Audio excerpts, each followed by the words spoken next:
Mtazamaji na msikilizaji wa Mazingira FM pamoja na Mazingira Digital, leo tupo hapa katika mahojiano maalum ama mazungumzo maalum hapa na mchungaji Amos Festo, mchungaji wa kanisa la PAG Kabarim Bunda mjini. Tutazungumza mambo mengi ambayo yanamhusu yeye, lakini pia na katika kazi ambayo anaifanya ama ile ambayo anahudumia jamii ambayo ndani ya eneo hili pengine wapo wengine ambao amewazalisha, amewatengeneza, ambao wengine wameenda katika kuhudumu katika maeneo mengine. Katika kukuongezea hili, mimi ni Thomas Masalu, ambaye yupo nyuma ya kamera ni Martini Wanda, ambaye tunasafiri pamoja, msikilizaji na mtazamaji wa Mazingira Digital. Karibu sana mchungaji. Asante sana. Asante sana mwandishi. Tunashukuru sana. Tumepokelewa mapokezi mazuri sana. Amen. Karibuni sana. Sasa katika kwanza pengine tuanze mchungaji kuweza kufahamu kuhusiana na safari yako ya maisha. Ndio. Amos Festo, safari yake ilianzia wapi? Ni mzaliwa wa wapi? Mpaka tunakuona kwenye huduma hii ambayo unahudumia wananchi ama tunasema jamii. Asante sana. Safari yangu mimi ni mzaliwa wa kutoka Serengeti. Nimezaliwa Serengeti miaka hii kadhaa iliyopita. Na baada ya pale nimeishi sehemu inaitwa Mtomara, sehemu inaitwa Nyansura, kijiji cha Nyansurura. Miaka ya 85 tukahama pale, tukahamia Tarime mjini. Na tukao tumewekeza makazi pale Tarime mjini. Hatimaye maisha yetu mengine yakaendelea na kuanzia pale Tarime. Mimi sasa kama mimi wakati ni kijana na kadhalika, miaka ya 85 basi tukaendelea, kwa hiyo maisha yangu yakaendelea. Labda katika maisha ambayo umeishi hayo, wazazi walikujenga katika maisha namna gani? Wazazi wangu walinijenga katika misingi ambayo ni mizuri. Kwanza misingi ambayo ni ya neno la Mungu. Na nimesahau kitu hiki, ni muhimu pia msikilizaji kukisikia. Mimi ni mtoto wa 14 kwa mama na baba. Na kama mtoto wa 14 manake mimi ndio nilikuwa mtoto wa mwisho. Kwa hiyo tunaelewa watoto wa mwisho wakati mwingine wanaweza wakadekezwa na nini kwa sababu ni watoto wa mwisho, lakini kwa kweli wazazi wangu walinilea katika misingi ambayo ni ya kuheshimu watu na kuwathamini watu na kuwajali watu. Na ukizingatia kwamba wazazi wetu ulikuwa unapokuwa umeingia kwenye changamoto ya shida yoyote, walikuwa wanaweza kukupa adhabu kubwa sana, tofauti na sasa hivi ambavyo wazazi wanabembeleza sana watoto wao na kuwafanya waonekane wanawapenda zaidi, lakini ndio wanawaharibu.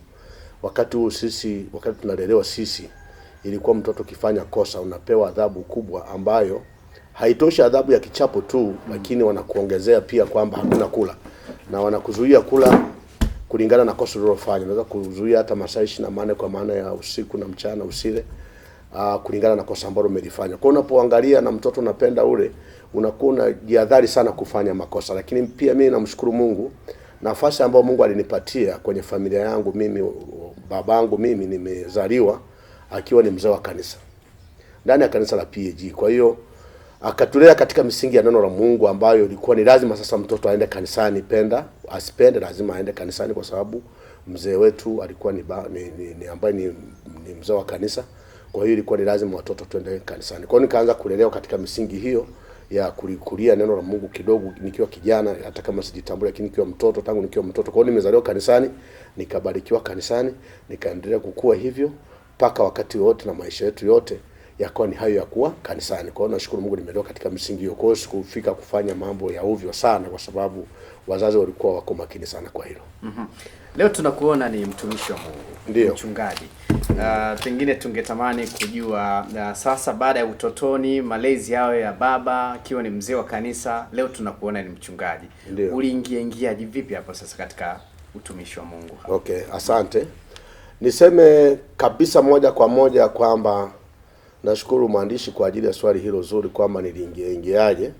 Kwanza niliingia katika hali ambayo sio ya kawaida. Mimi mwenyewe sikutegemea kama ninaweza kuingia katika hali hiyo ya utumishi, kwa sababu mimi nimekuwa ni mfanyabiashara, na wakati nimemjua Mungu kwa kuokoka kabisa kwamba sasa nimekuwa kama kijana, sasa ninapewa sare ya toba sasa kama kijana ambaye anajitambua. Ni mwaka 90. Hapo ndio naweza nikasema kwamba ndipo niliamua sasa kumwamini Yesu moja kwa moja, na nikaombewa sare ya toba na baba yangu anaitwa Mchungaji Daniel Nyangweso, yuko kule Tarime mjini. Kwa hiyo akanilea, na baada ya kuwa ameendelea kunilea pale, nikaendelea kukaa chini yake, na nikafurahia sana malezi ya baba yangu wa kiroho, na akanilea vizuri sana. Na katika kunilea vizuri sana ndio baadaye sasa nikaanza katika hali ya maisha ule ujana na kadhalika, na nikaanza kufanya biashara zangu za hapa na pale na nini. Kwa hiyo nikafurahia sana kwanza kuwa Mkristo mwaminifu kwa baba yangu wa kiroho. Kwa hiyo sikutaka kabisa habari ya uchungaji, na nikawa kitu ambacho kiliingia ndani yangu sana mimi ilikuwa ni uinjilisti. Ninapoamka asubuhi na kuwa na ratiba kwamba ninataka leo niingie katika nyumba ngapi kushuhudia, pamoja na kazi nimeshafanya, lakini lazima nilikuwa naweka ratiba pia kwenda kutembelea watu ambao wamerudi nyuma kanisani, lakini pia kushuhudia watu nyumba kwa nyumba, kuwaleta kwa Yesu. Yaani hiyo ndio ilikuwa shauku yangu mimi. Kwa hiyo mpaka nikafikia hatua ambao nilifikiri kabisa mimi natamani nikae katika maisha ya uinjilisti. Na nilipenda sana uinjilisti, na nimetumika katika sehemu mbalimbali katika eneo la kuleta watu kwa Yesu. Hiyo ndio ilikuwa mwito wangu mimi ndani ya moyo wangu. Kwa hiyo katika hali hii ambao unaona kwamba mpaka leo nimekuja kuwa mchungaji, ilikuwa kwa kweli ni kitu ambacho Mungu alinisemesha. Na Mungu alisema na mimi, na sikujua, na alivyoongea na mimi kwamba nakuwa mchungaji, kiukweli niligoma kidogo, niligoma. Na hata katika kugoma nikaenda katika maombi kumwomba Mungu anisaidie, anifunulie hilo kama ni yeye ama anataka kweli nichunge, kwa sababu kiukweli sikupenda sana niwe mchungaji, maana hata baba yangu mimi alikuwa tu ni mzee wa kanisa, hakuwahi kuwa mchungaji. Kwa hiyo sikutegemea, kwa kweli sikutegemea. Nilijikuta tu nimeingia na nikajikuta nimekubali kuwa mchungaji kulingana na mazingira yalivyokuepo, na Mungu akanisemesha kwamba basi ninaamua kukuita sasa ili ukachunge. Kwa hiyo nikaamua kuingia kwenye kazi ya utumishi. Ulianza katika mazingira gani? Maana tunaona sasa upo katika hatua kubwa. Ndio. Kipindi hicho ulianza katika mazingira gani wakati unaanza kutoa huduma? Ilikuwa kwa kweli, ndugu mwandishi, ilikuwa ni mazingira magumu miaka hiyo. Nimeanza kutumika chini ya mchungaji wangu mwaka 94 katika kijiji kimoja. Kutoka Tarime kwenda kwenye kile kijiji ni kilomita 50. Na nilikuwa na mazingira ambayo kiukweli ni magumu. Sema tu kwamba vijana tulikuwa hatujali, na tulikuwa ni watu ambao tunajitoa sana. Na nilikuwa natembea hiyo kilomita 50 kwenda kwenye utumishi. Naenda kule nahudumia, alafu narudi Tarime mjini. Nilifanya hivyo kwa muda wa miaka 2, ambapo baba alinipa kwa kituo kwa mara ya kwanza kunipima. Na baada ya hapo tena 96 akanipeleka tena kituo kingine kwa ajili ya kuchunga. Nikaenda, hiyo ilikuwa ni kama kilomita 12. Napo nilikuwa katika mazingira ambayo ni magumu, na ndio nilikuwa sasa nimeshaanza kuwa na familia ndogo, lakini hali ilikuwa ni ngumu sana ya kila kitu tuseme.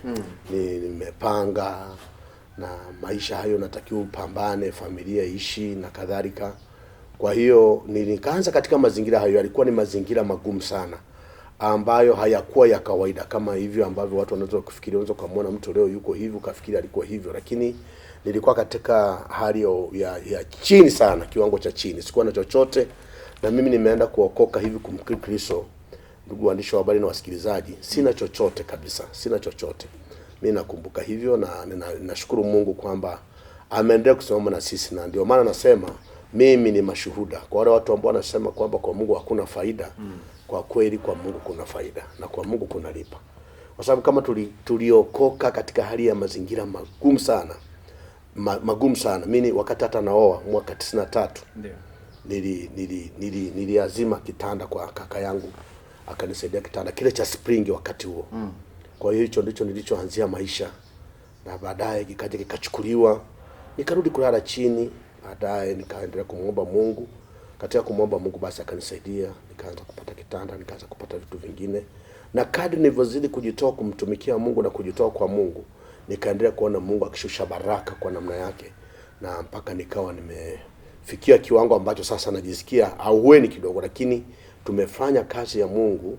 Wakati naitwa mwanzoni nikiwa kama mchungaji, sina chochote kabisa ambacho nasimama nacho, lakini nashukuru Mungu alinisaidia, na niliendelea tu kujitoa na niliendelea kumshukuru, sikuwahi kurumu kwa Mungu. Nilisema basi katika mazingira haya Mungu, wewe unawajua watu wako unaweza kuwatoa chini na kuwaweka juu. Kwa hiyo mimi niliendelea kuamini kwamba uko ushindi mbele, na nikaendelea kuamini, nikiendelea kumtumikia Mungu katika hali hiyo ya ugumu, basi ndivyo Mungu ataendelea kunikumbuka.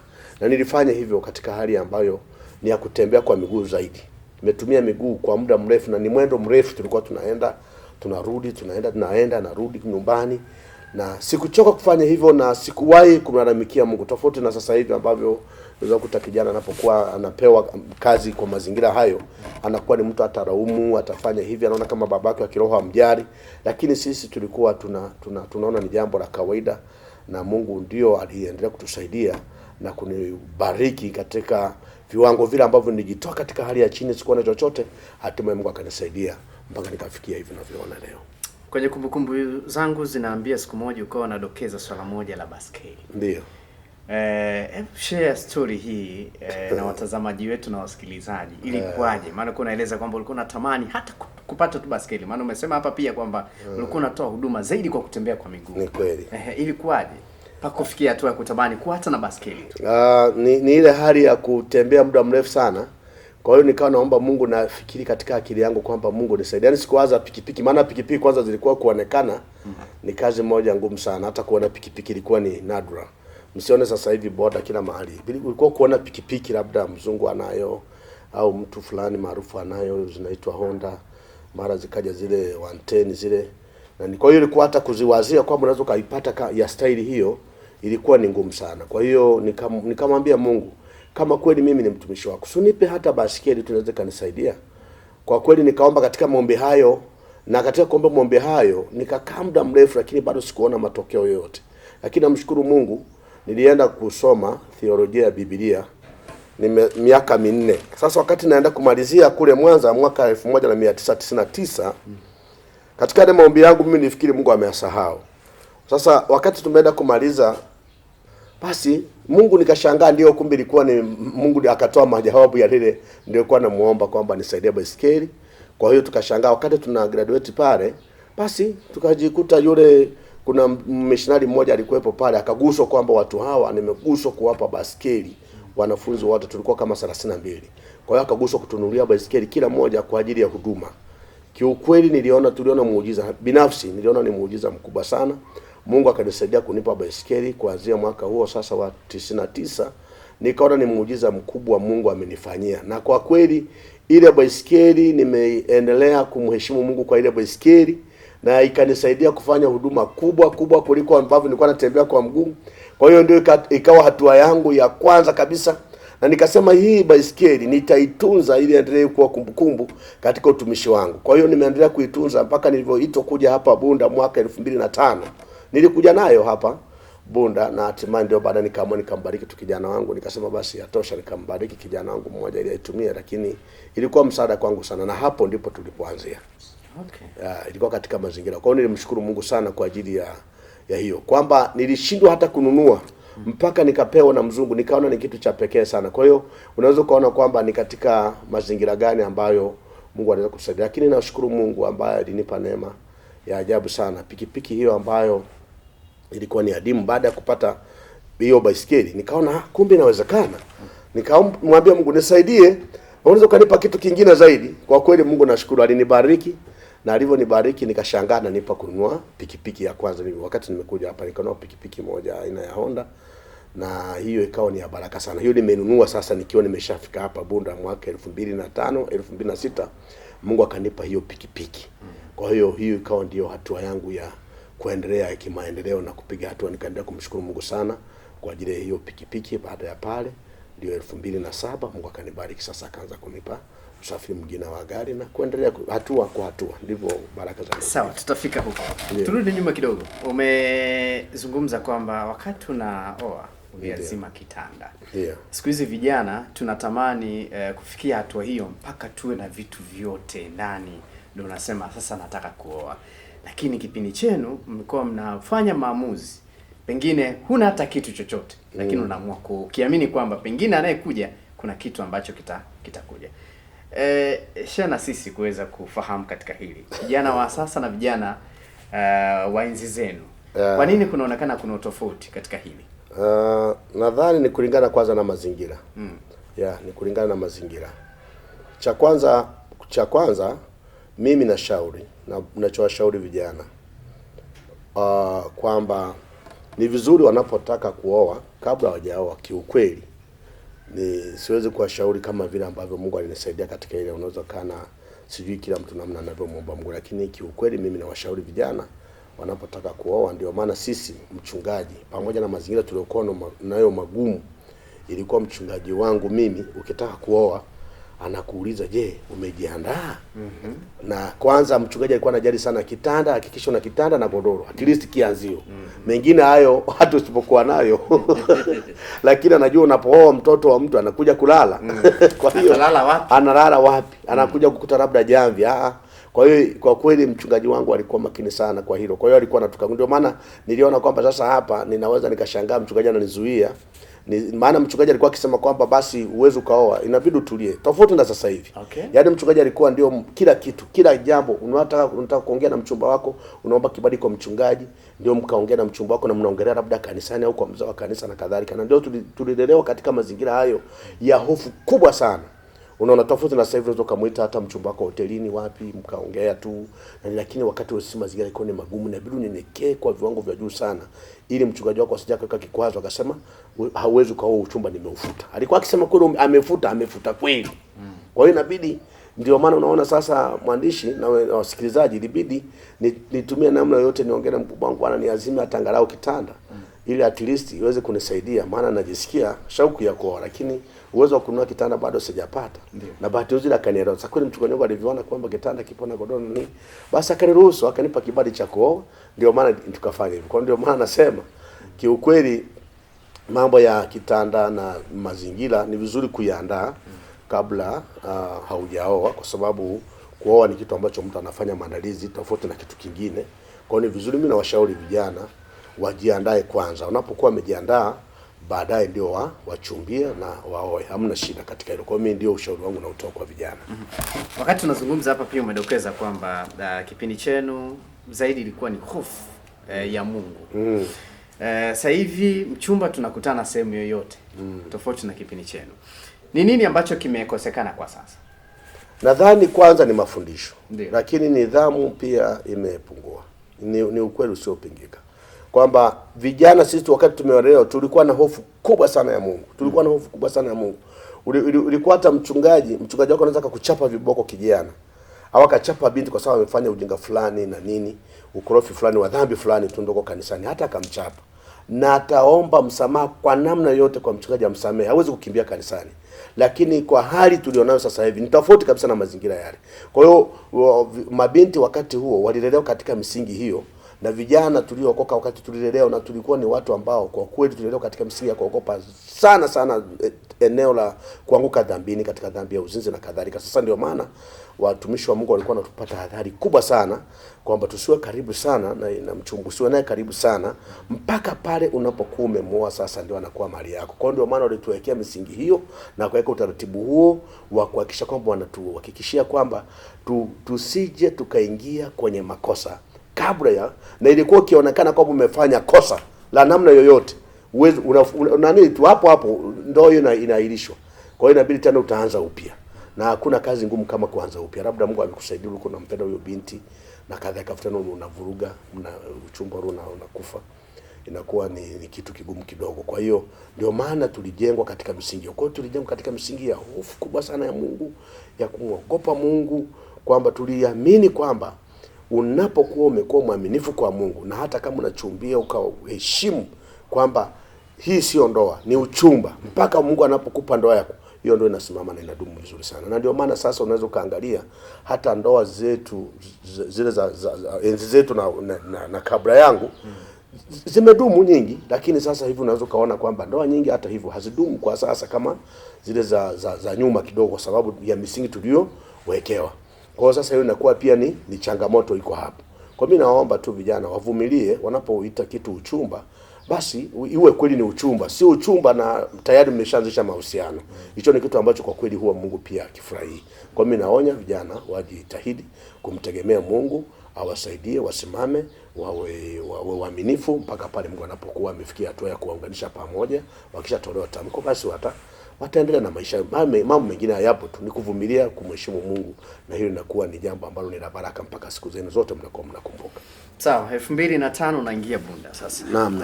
Ukaanzia wapi na mpaka sasa tunakuona upo Kabarimu, kanisa ambapo lipo unapohudumu? Asante. Ndio. Nimekuja Bunda, niliingilia Kabarimu hapo. Ndio. Lakini nilikutana na mazingira magumu Kabarimu. Kwamba katika historia mimi ni mchungaji wa 18 pale Kabarimu. Yeah. Kwa hiyo wachungaji wengi walikuwa wakai muda mrefu. Mchungaji ambaye alikaa muda mrefu sana alikaa miaka 4 kwa historia, kwa sababu mimi kama mchungaji nilifika nikafuatilia. Kwa hiyo lakini namshukuru Mungu. Na nilikuja watu wakasema Festo atamaliza pia muda pale, wakaona kama watu wamenitupa. Na mimi nikaona kama vile nimetupwa kuletwa hapa Kabarimu. Lakini basi nilikashukuru. Mimi nikaona tu kwamba kama Mungu aliyeniita ndio amenileta hapa, atanisimamia na atanipa hekima namna ya kutembea.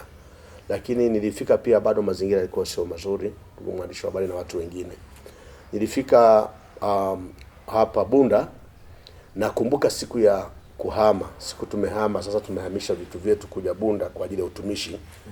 Tulikuta kanisa lijaandaa hata eneo la mimi kufikia, nyumba ya kufikia kwangu mimi. Kwa hiyo ilibidi vyombo vyangu vilale kwenye gari.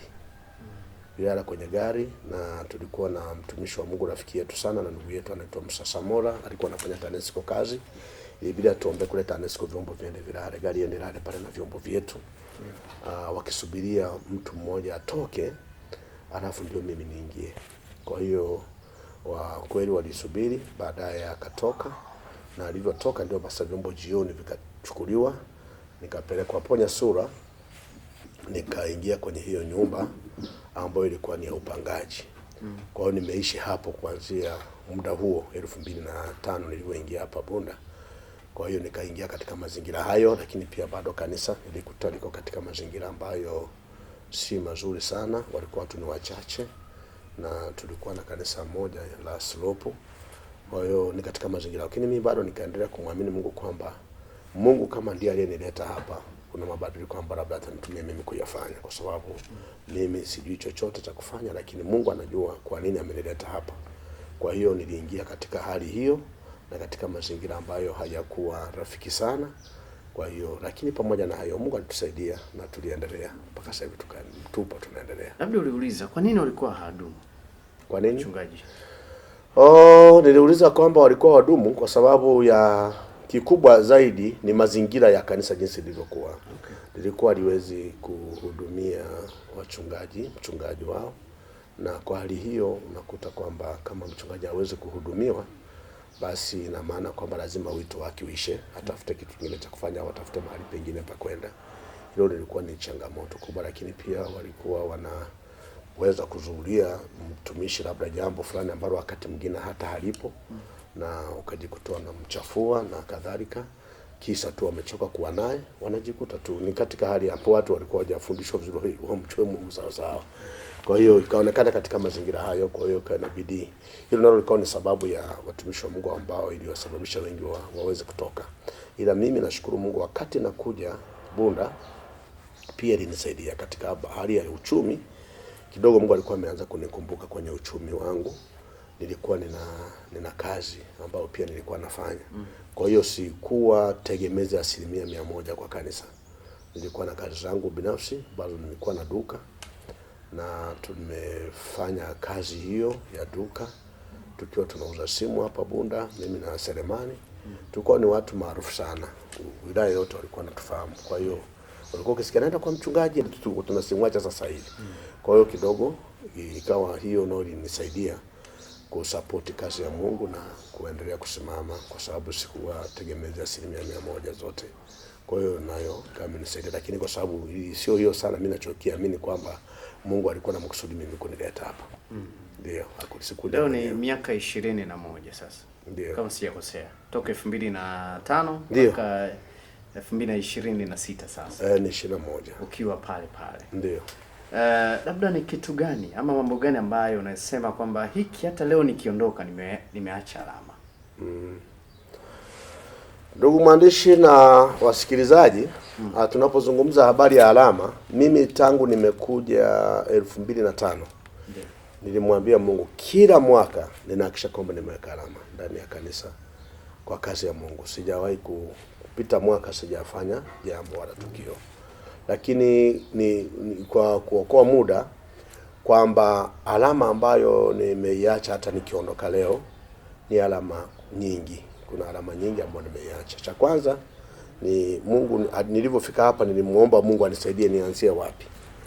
Kwa hiyo Mungu akaniambia nianze ujenzi wa nyumba ya mchungaji. Ndio. Ambayo pia niliambiwa nianzishe, lakini kaambia Mungu napojenga ile nyumba simaanishi nikakae kwenye ile nyumba, lakini nataka tuanze kwanza na nyumba ya mchungaji ili kusudi hata watu wamekuja labda tuna kongamano na nini, nyumba inakuepo. Aidha ninataka kuwa na ujenzi, tutatunza wapi vyombo. Kwa hiyo cha kwanza Mungu akanisaidia akaniongoza kwamba nianze na nyumba ya mchungaji.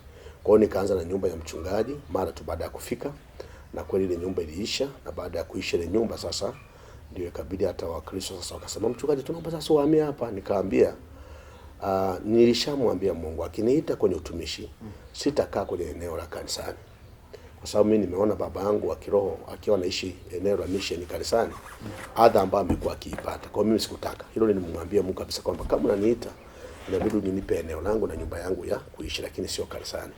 Kwa hiyo kwani sasa mchungaji umekuwa na mzigo, umejenga kanisa? Nikasema no, mtajua baadaye kwa nini nimeanza na kanisa. Nilianza na ujenzi wa nyumba ya mchungaji ili kusudi tupate mahali pa kutunzia bidhaa, au watu wamekuja watalala na kadhalika na mambo mengine yataendelea. Kwa hiyo alama ya kwanza ni hiyo nyumba. Alama ya pili nikaona tujenge frame chache 6. Ngapiga ramani ya kanisa kwanza pale na tukaweka frame pale katika ramani, vibanda kama 30 hivi, maduka 30. Lakini nikaona tuanze mwanzo, nikaanza na maduka 6. Baada ya kuanza na yale maduka 6 kwamba angalau yanaweza kutuingizia kidogo, tunafanya mambo yetu fulani, yanasaidia yanapunguza makali fulani ya matumizi ya kanisa. Kwa hiyo tukaanza vile vibanda 6 tukamaliza vizuri. Na baada ya kumaliza sasa kafikiri kwamba labda nimekomea pale. Nikasema sasa ndio nataka Mungu anisaidie, aniongoze namna gani, nataka hili nilibadilisha mazingira ya slope kuwa kanisa la Mungu sasa. Lingine zaidi anipe. Ninafanyaje? Mungu akaniongoza. Kwa hiyo nikaanza kutangaza mapema kwamba tunataka kupanua kanisa. Watu wanajiuliza tunapanuaje hili kanisa? Walikuwa wameridhika sana, kila wachungaji walikuwa wanakuja hapo leo walikuwa wameridhika kabisa kwenye hilo jengo. Hawajui kama wangeweza kutoka mle. Kwa hiyo mimi nikamwambia tunatoka huko na Mungu atatupa jengo lingine. Kwa hiyo tukaanza ujenzi wa kanisa. Tunamshukuru Mungu. Tulianzisha ujenzi huo wa kanisa tangu 2008 2011 tulikuwa tumehamia. Okay. Kwa hiyo tunashukuru. Na kwa hiyo ile ni alama. Ni alama kubwa ambayo tumefanya. Kwa hiyo kuna vitu ambavyo vimefanyika pale sio bure. Kwa hiyo ile ni alama kubwa ambayo naamini kabisa kwamba hata leo nikiondoka kuna alama ambayo tayari nimeacha pale. Ndio. Kwenye kutengeneza vijana wengine katika huduma. Ndio. Pengine unaweza kuwa umeweka alama kwamba ilikuwa Amos, lakini kuna kina Amos wengine ambao unaamini kwamba hawa mimi wamepita kwenye mikono yangu. Ndio. Asante sana. Ndugu mwandishi, ni kwamba katika uchungaji fahari yetu sisi ni kutengeneza vijana. Na kwa kweli wachungaji wenzangu ni washauri kwamba Mungu anapokuita kuwa mchungaji, hebu na wewe tamani uzae vijana wengine. Kwa sababu gani?